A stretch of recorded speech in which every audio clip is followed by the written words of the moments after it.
Greetings, this is Chiras's Basement. It is a soloing spot for the upper 50s, or mid-50s, depending on how brave you are. It is a very strong camp. You'll get a lot of experience here, but it's also something where you need to learn about the ebb and flow of the zone so that you can best anticipate what's going to happen. There's a lot of ways that things can go wrong here. First thing to know is that you got one of these who patrols around on top. Then you have this guy here who patrols down and into that wing. Additionally, there's another one that's doing this. It's a biogolem right now. Biogolem is a living creature. Then you got these two guys that patrol around the outside. When breaking these, you gotta remember that these skeletons harm touch. So you want to stay against this north wall as much as possible because it's safe here. It's only not safe if somebody pulls their mobs up to here, which that can happen. So my goal is going to be to isolate these two patrollers without getting the two roaming dudes. I'm going to do that probably over here.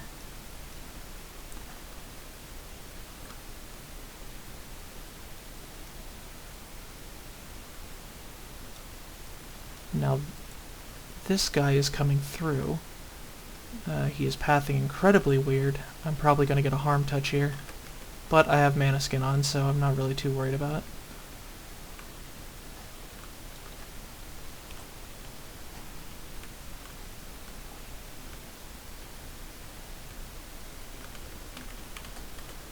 Right, that harm touch was expended earlier. He would have harm touched me. And I got an ad, so not working out perfectly to start. But nothing ever does here. That was that Sepulchre Skeleton's harm touch. Now, this one is my pet. I can see his health right here. Now I'm going to target him. And I'm looking at these ticks. So my guy is 10% lower, about 10% lower, than the enemy Sepulchre Skeleton.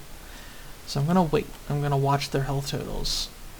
I'm also going to keep an eye on that Biogolem. Biogolem looks fine.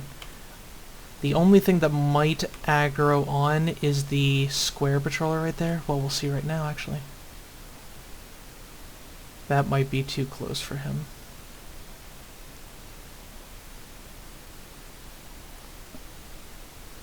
Now my goal overall is going to be to have these two kill each other. It looks like my guy is down 20, so I'm going to throw a dot on this enemy one, because that will help push his health total down to match what my skeleton's going down to.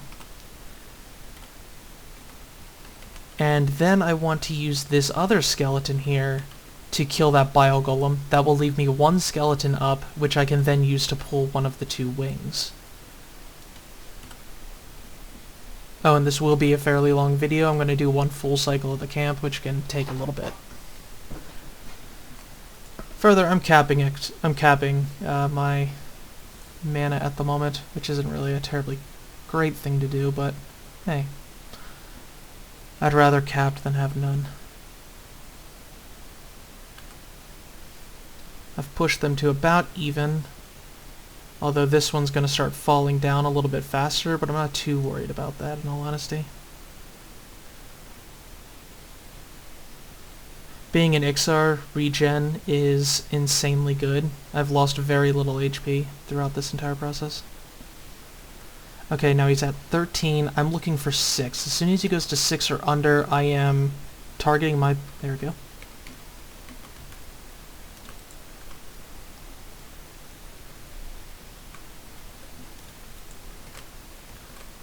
I am targeting my pet and killing.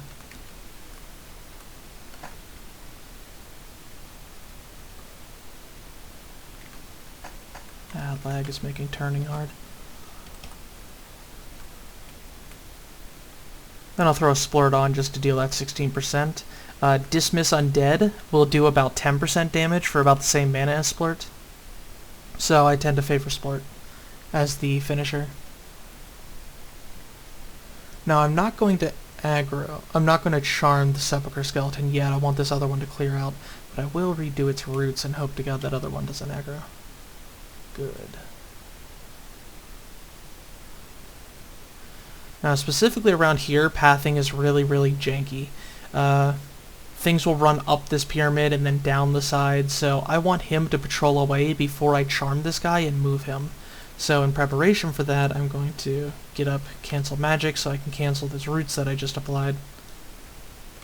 And the bio golem is up, so I'm going to wait still, because I want the bio golem to be down there. I don't want to fight him up top with that other skeleton.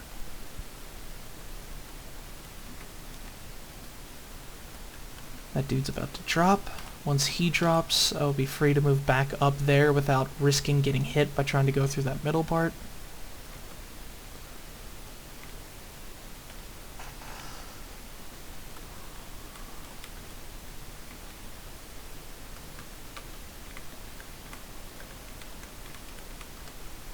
And that skeleton up top is doing it again.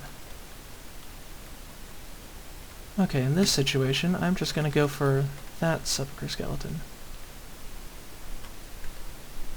because he is getting too close to this guy, and I think it would be better for me to grab this one.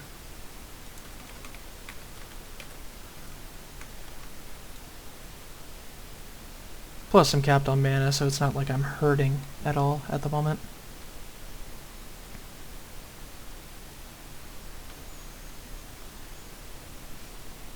I see 86%, just under a tick, about the same.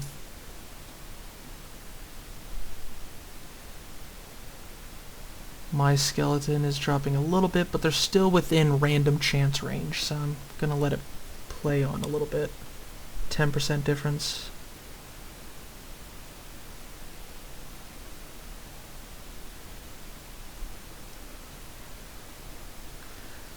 Now I'm getting a lot of excess mana because being an Ixar, I don't have to do anything more than deflux. I don't have to cast Vexing, I don't need to Bond of Death or anything like that, so I'm not losing as much HP, so I'm not losing as much mana to try and make up for that HP.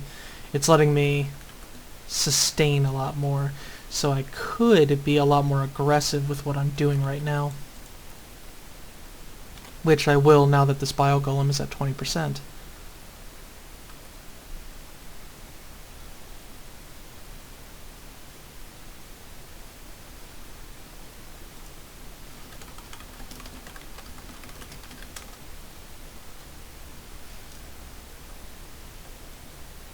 Yeah, my skeleton's going down fast.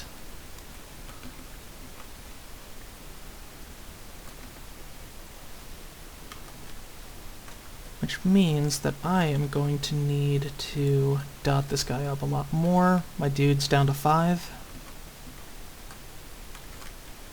Cast deflux on him. I think I'm angled enough. Yeah. Then I'll rot this guy down.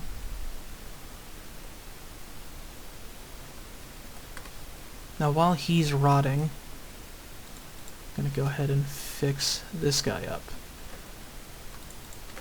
Now he has a set of buff slots just like I have a set of buff slots. The first one on there is going to be Roots. The second one is now going to be Charm.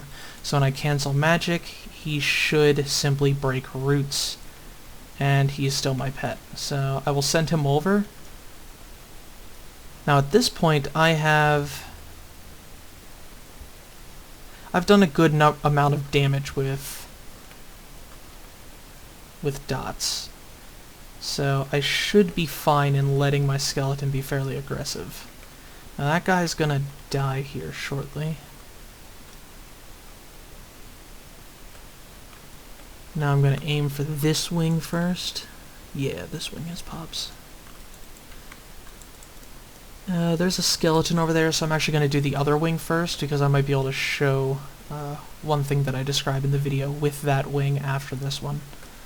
So first look for a pull bear. There is one, so I'm going to send my pet in.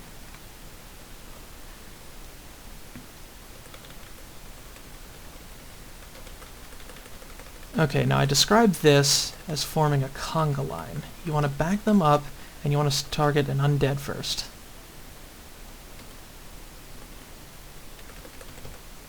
Back off and re-engage, then target the next one in roots. Back off and re-engage for the next one. I didn't do that too well, but as you can see, they're in a line. The tighter you get the line, the better off things are going to be, the less manipulation you'll have to do of your roots. My pet is already getting low because he just took the brunt of that full assault.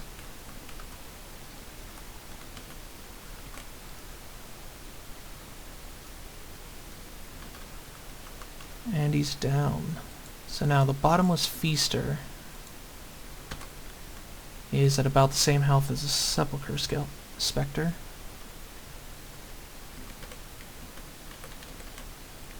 Now, because they were rooted so close to each other, they can now fight each other without fear.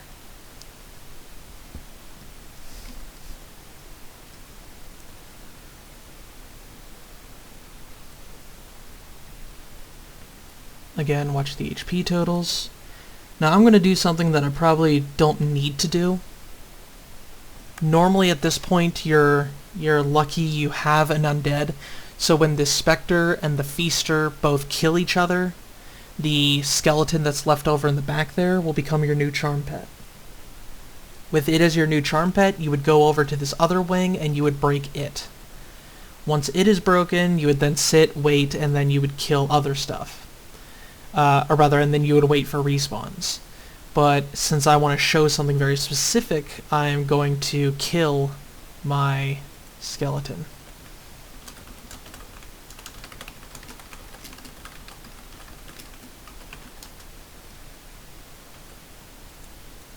Or I'm going to miss target and I'm going to cast it on the wrong guy. But hey, why not? It's just bad gameplay.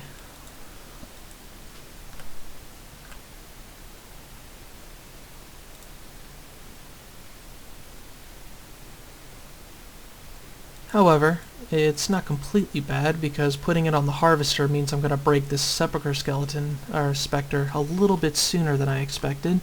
It also means I won't need to last hit him for a life tap. Oh, and he's still rooted, so I get to just recharm him off the bat. And that feaster is going to die, and I'm going to spam back off my pet so that he does not engage the feaster, and we're good. Now I'm going to cancel magic the specter to get rid of his roots. Then I'm going to engage him on that skeleton that I'm trying to root rot down. He has both dots ticking on him. And let's just throw on another one for fun. Do some big push. This might break roots. In fact, it's very likely. I think roots just broke right here. Yeah, that's his. So I'm just going to reapply it, but now he's going to tick fast. As is my specter.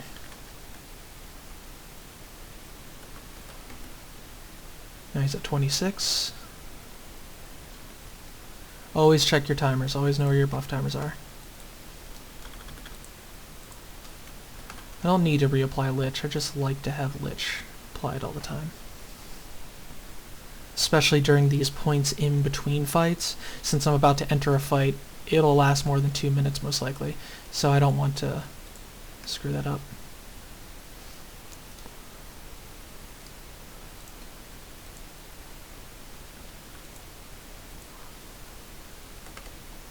And Ignite Blood should finish this guy off.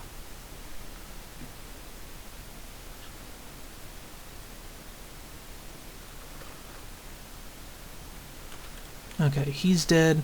All the experience messages are going into another window. Now, I described this in the guide as if you have a situation where you don't have a pet and you need to break a wing, you need to be able to target this one or the feaster on the previous wing. If you remember, he was in front of you, not around the corners. So what you're going to do is you're going to get as far away as you can to still cast. Well, this isn't as far away as I can, but I'm going to go for it. Now, as soon as I do this, these guys are going to rush for me. There might be a skeleton back there, I don't know. I think my skeleton got him, but then I'm going to pop Harm Shield. Popping Harm Shield makes it so that these guys can't rush through and harm touch me. It's probably not extremely needed, but... Click off your Harm Shield to recast roots.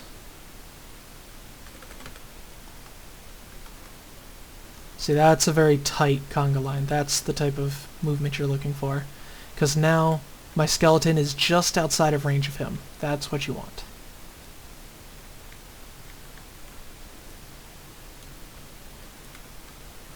Now I tend to sit over here when things are fighting over there, because when these run up to me, they're going to run up this line. If you're sitting over there, this lip here gives them line of sight against you.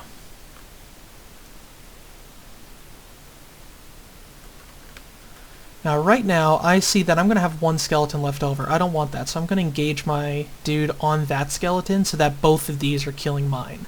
Hopefully this will kill him faster, and this will make both of their health go down. I'm going to retarget my skeleton on the bottomless feaster, trying to get him to attack the feaster but be in melee range of the skeleton. I don't think I can get that though. There we go, just had to tap very quickly. This way the feaster is at the same life as the plague bone. They're not exactly the same, but they're close-ish. And my own pet is going down fast, which is the goal. Although now he's out of range of the plague bone, but I think he's low enough that it doesn't matter now.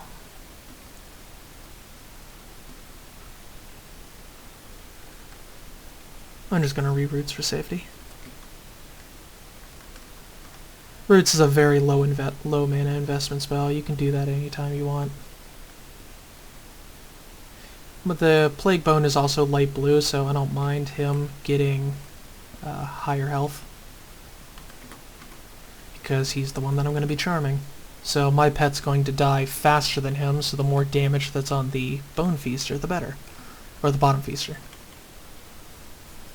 I don't know if that much is needed, but we'll see. Worst case, I just splurt him up afterwards. It's not like I need the health at the moment. Lich is only ticking away like 22 and I have, or 21, and I have 15, 16 HP regen? 16. So I'm losing very little. Nope, they're starting to equalize. The Plague Bone is going down fast.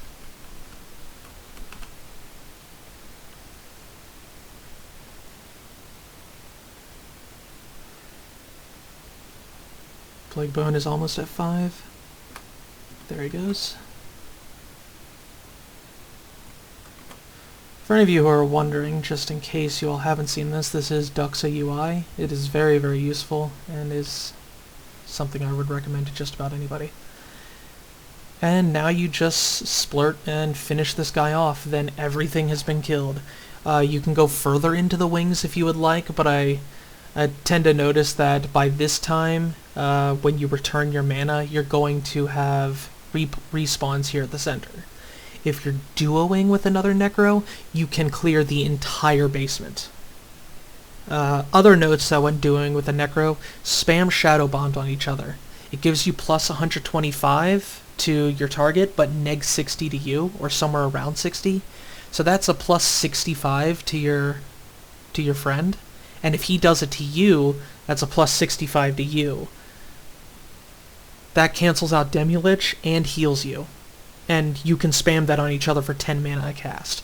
So keep that going, and you all will never need to life tap. Further, being in a group, you don't have to break your charm pets or anything like that. Oh well, you still need to break them to kill them, but you don't need to worry about your pets stealing experience, which is just too good. So yeah, that's Charas's basement. This pad will take you back up to the entrance, but there's no exit up there. You can only really gate. Yeah, that's pretty much how it goes. One last note, I guess, is that there are mobs that patrol down these stairs and over there, and there are mobs that patrol through the doorways over here.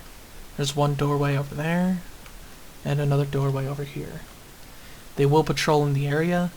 There's not too much good loot to look out for, other than some Rotbone gear, which you can vendor for a decent chunk of plat, but it's weighty as hell, so if you don't have tinker bags, it's probably not worth your time. Yeah. So that's doing a full run. There was no break on Mana Skin, although I did take some damage on it. And yeah, good luck with it. This is a good bit of experience at 56 as an XR Necro. it'll be great all the way up to 60.